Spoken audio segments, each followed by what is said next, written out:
2028 साली होणाऱ्या कन्यागत महापर्व काळाच्या पार्श्वभूमीवर शिरोळ नगरपालिकेत नियोजन बैठक पार पडली।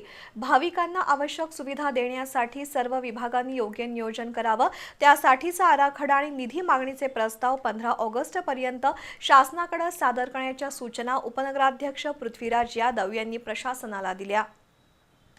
शिरोळ तालुक्यातील श्री क्षेत्र नृसिंहवाडीसह परिसरात कन्यागत महापर्व काळाला विशेष धार्मिक महत्त्व आहे। 2028 साली होणाऱ्या कन्यागत महापर्व काळाच्या पार्श्वभूमीवर शिरोळ नगरपालिकेच्या वतीनं नगराध्यक्षा योगिता कांबळे यांच्या अध्यक्षतेखाली शासकीय विभागांची आढावा बैठक पार पडली।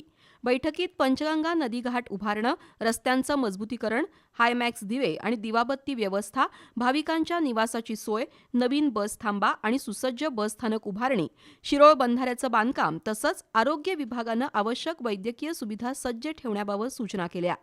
उत्सव काळात भाविकांना कोणतीही अडचण येऊ नये यासाठी प्रत्येक विभागानं विकास कामं आणि सेवा सुविधांचा नियोजनबद्ध प्रस्ताव तयार करून तो 15 ऑगस्टपर्यंत शासनाकडे सादर करावा असे निर्देशही देण्यात आले। तसंच तहसील प्रशासनानं कन्यागत महापर्व काळाची व्यापक प्रसिद्धी करण्यासाठी आवश्यक उपाययोजना कराव्यात असं आवाहनही करण्यात आलं।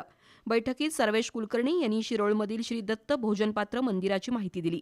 यावेळी मुख्याधिकारी निशिकांत प्रचंडराव, दत्त देवस्थानचे अध्यक्ष गुंडो पुजारी, नगरसेवक सचिन शिंदे, बाळासाहेब माळी यांच्यासह विविध विभागांचे अधिकारी, नगरसेवक आणि नगरसेविका उपस्थित होते।